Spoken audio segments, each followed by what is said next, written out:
The song goes like this.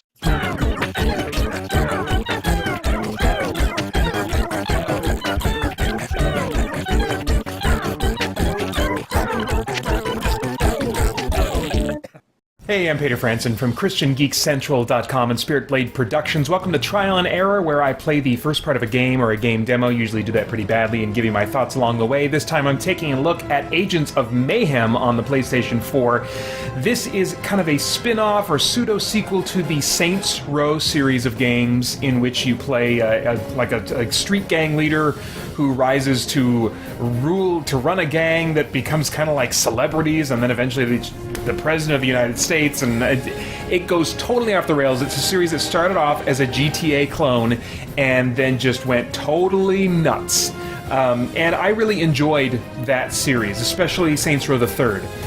Saints Row 4, I enjoyed quite a bit because of all the superpowers that they introduced to the game, and I thought I would love to see them go nuts with a superpower type of game. I really wanted to see them do like an open city Justice League game, but we're not getting that. Instead, we're getting Agents of Mayhem, which looks like in many ways it's going to be the kind of experience I want, at least mechanically, with like open city and superpowers and stuff like that, but still with that Saints Row attitude. It'll be interesting. It's not the Saints Row games I cannot recommend to hardly anybody because I know that the crass humor is going to bother a lot of people to hear, and it's not something that bothers me, and it doesn't affect my worldview, and so those games haven't been a problem for me in that regard. So I've very much been looking forward to Agents of Mayhem. Let's see what this experience is all about.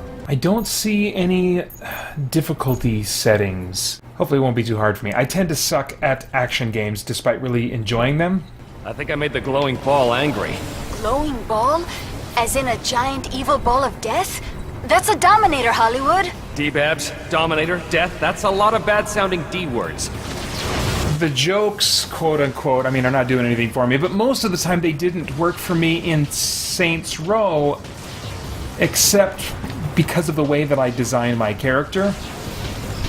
Just as a brief aside, in Saints Row 3 and 4, I specifically chose to use a female protagonist because the same script is used for the female protagonist as for the, wisecracking, tough-talking male hero that you can choose. And coming from a male hero, that script would have been like kind of eye-rolling to me, but coming from a female protagonist, all this kind of like tough-sounding locker room type of talk coming from a female protagonist struck me as really funny and unusual. What I'm wondering is, without the ability to customize and create my own hero, choose the voice and stuff like that, and just deal with the characters that they give me to play, I don't know if I'm going to like the writing style without that twist that I'm able to, imprint upon the game. So we'll see. The humor may totally fall flat for me. In the end, though, I really play video games not for their stories at all. It's just a bonus if I happen to get anything out of a video game story. I'm in it for the mechanisms. And, you want to give me an open-world action game where I can do kind of superhero-type stuff? Great. Or just super-powered stuff. I don't even need to be a hero.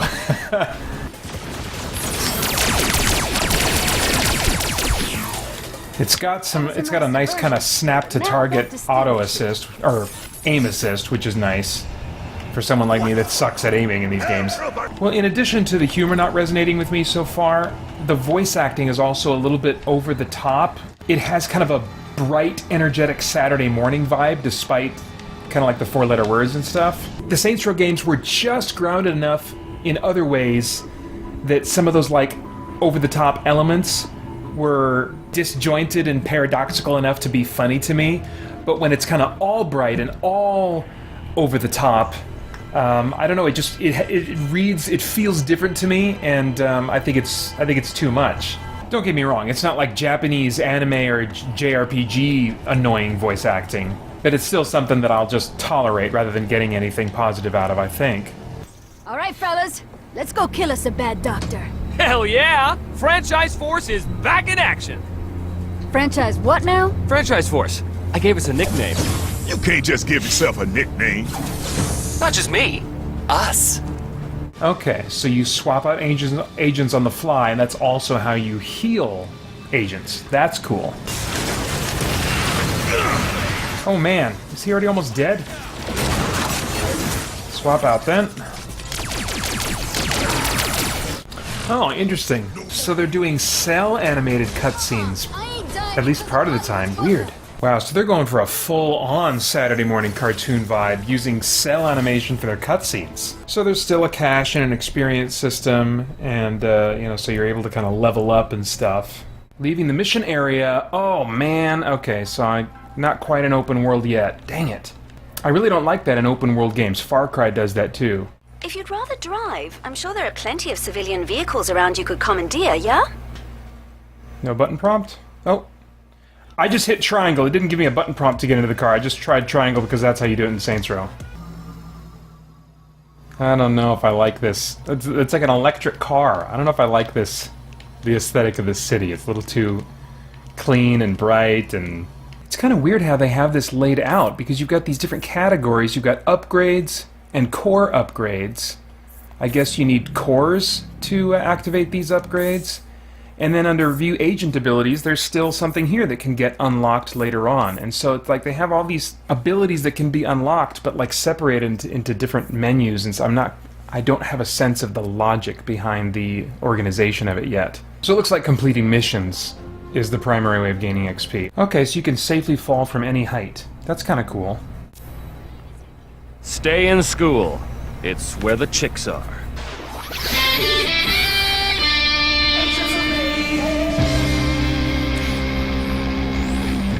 Yeah, I can't quite put my finger on all of why the humor isn't working for me. One reason might be that, in the Saints Row games, like in 2 and 3 especially maybe, I felt like the way the lines were delivered, more often than in this game, were delivered in a way that was more subtle.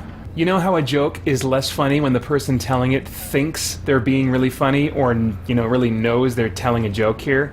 That's kind of what the jokes feel like as they come out of the voice actors in this game. I think a core defining element of pretty much all humor is that there's something unexpected, surprising, incongruous. Just these two elements that don't go together, and yet they're being forced together. And so in Saints Row, or any kind of like open world city-based game, some of the humorous moments can come out of navigating in a world that in many ways is designed to look and feel like our own, and yet you're doing crazy things like running people over, and then there's crazy physics, ragdoll physics that you see the people bouncing away from your car with, So that just makes it humorous because it's like, it's weird, it's unexpected, it's over the top. But when they take that concept and make everything ungrounded, everything over the top, then there's no incongruous elements left. I just expect that every time one of these characters opens their mouths, it's going to be to say some weird character thing. There's nothing shocking or unexpected or surprising or incongruous about what they're saying, and therefore it's all just kind of constantly hitting this one note up here instead of like spiking and surprising me, resulting in laughter, That sounds like a really analytical approach to looking at humor, but I think that is what makes us laugh, is the unexpected and the incongruous, and I think that's what's lacking here for me.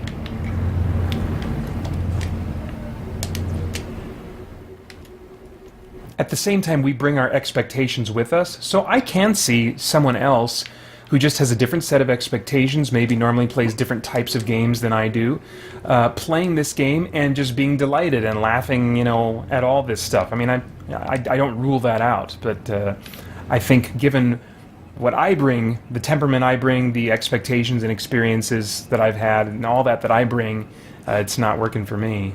Okay, so you can find crafting materials in the world and then use them to build gremlin tech.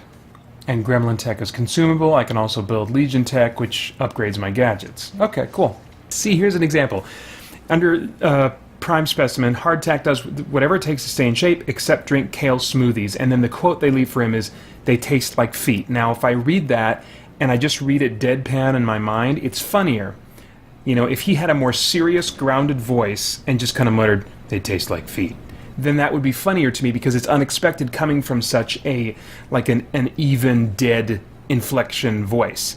But with this guy, "They taste like feet," that's how he would say it, and it's too much. It's too much, Ooh, set difficulty.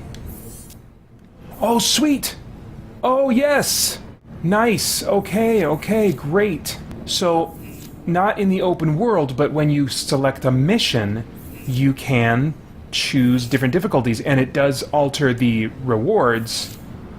You can get less experience or more experience. They have some mammoth difficulty options. There's a huge wide variety here. Some of these are locked, but that is super cool. Okay, so I was at the recommended level 2. I guess I'll try and stay on this difficulty for now and see what happens, but it's good to know that I've got 2 difficulty levels below that I can choose from. Oh, that's very good news for me. Time to gain glory. Hold on to your booty. Y'all ready for some fun?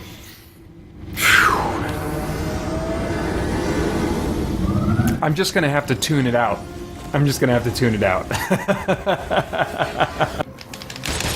Stop the car! I need your vehicle. Alright, we got radio stations or something? Yeah, you get different styles of basically... It all kind of sounds the same. I doubt you're gonna get the variety of, like, radio stations from the Saints Row games, so... Maybe it would make a difference to me if they just went totally nutso bonkers off the wall with the humor, like crazy random Adult Swim Space Ghost Coast to Coast style, rather than what they have going on right now, which feels like bright Saturday morning with some F-bombs thrown in. Gremlin, what are you up to? Well, with Legion now weak in this area, Mayhem can grab a few places of our own. Like a place I can meet up with the agents, for example. That sounds like good information, Gremlin. Oh, I'm glad you like it, Hardtack. When you get there, just set up some signal blockers outside the building so Legion can't find us. That one voice for the Gremlin character is getting dangerously close to anime-flavored voice acting for me. Just establish a connection to your SIN, hack through the security protocol, and I'll handle the rest. SIN. What does that stand for? I mean, I don't want to read too deeply into it, but I mean, you know, using SIN as an acronym, using Legion as an acronym, two arguably biblical references. I doubt they're going for anything real deep and meaningful in this game, though. Okay, so this character is... I don't feel like they're going for humor. Maybe they are in some way, I don't know. But I feel like she's not always trying to wisecrack and make stupid remarks, and so she's at least more tolerable. But I'd hate to feel like I have to create a party based on which characters I find the most tolerable. I wonder if I can turn off the voice acting. Oh, sure enough, I can turn voices off. Let's try that for a little while. Yeah, I mean, there's subtitles running here, so I might miss the story if I turn the voices all the way off. But since I don't play games for story, and I really doubt I'm going to get anything out of the story of this game, as long as they give me, like, waypoints, directions on the map to know where to go, then that might be the solution for me, to just turn off the voices and thus turn off pretty much the entire story and just follow the waypoints to action, you know. I don't know, I guess I'll turn the voices back on for now, just for the rest of my recording of this review. But there's a pretty good chance that when I get back to playing this myself, as I think I will because I am enjoying the game mechanically, I'll probably just turn the voices completely off.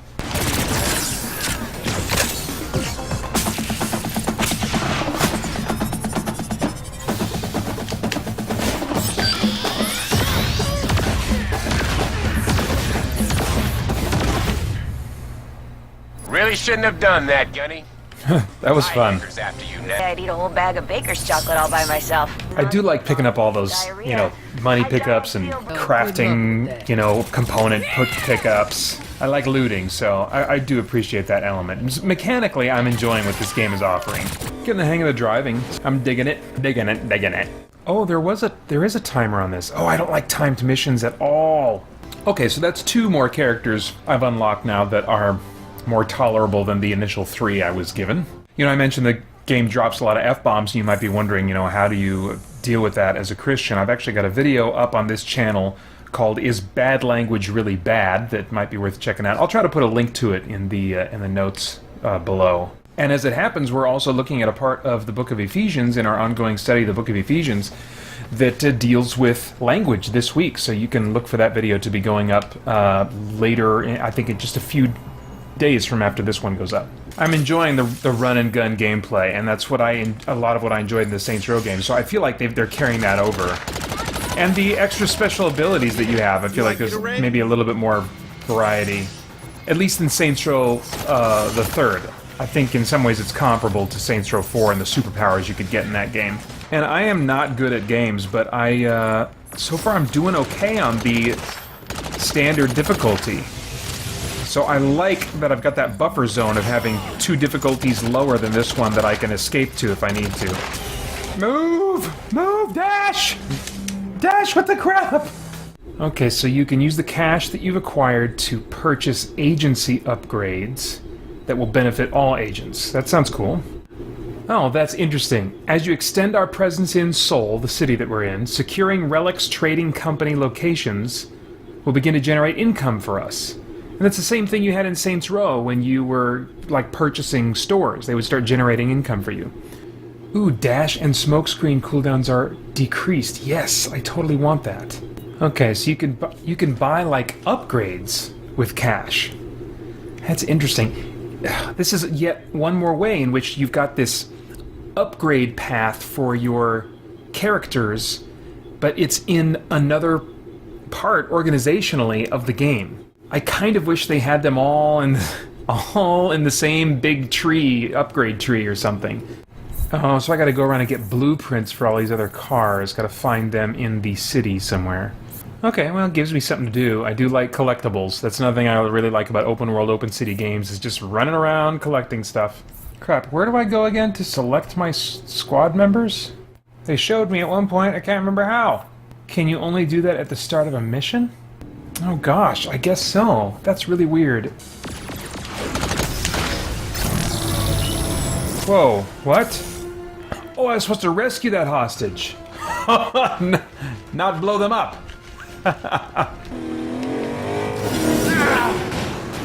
What the crap just happened?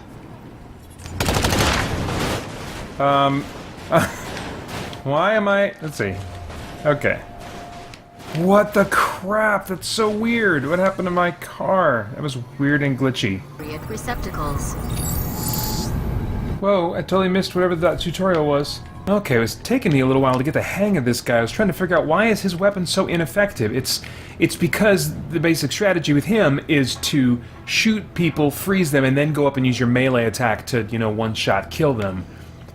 But they didn't make that clear as they introduced his abilities, so I kind of had to figure out, okay, how am I supposed to play this guy? How does this guy work best? Part of that's kind of cool. Another part of it's like if it goes on too long, it's a little frustrating.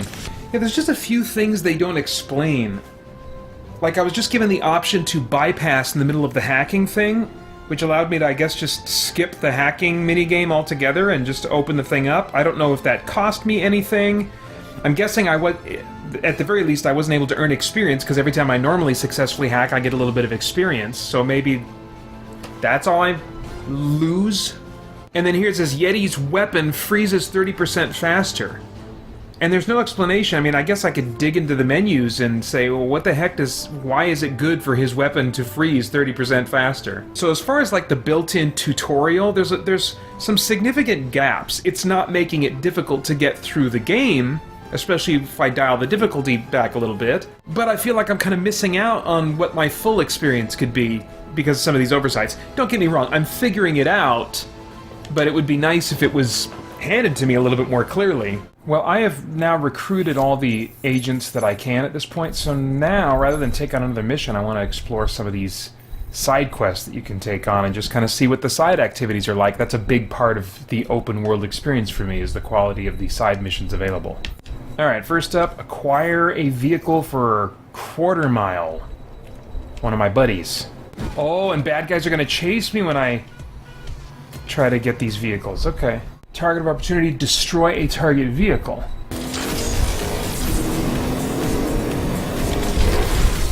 Oof. Yeah! Look, if you surrender, I won't have to shoot you. Nice. Okay, that was fun.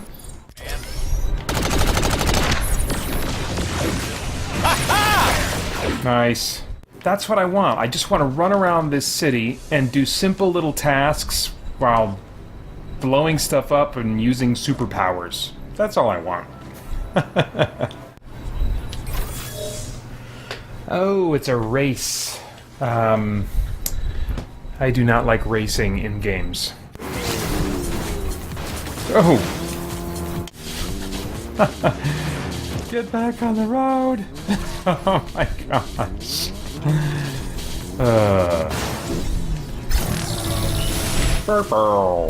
And that's why I don't like racing games.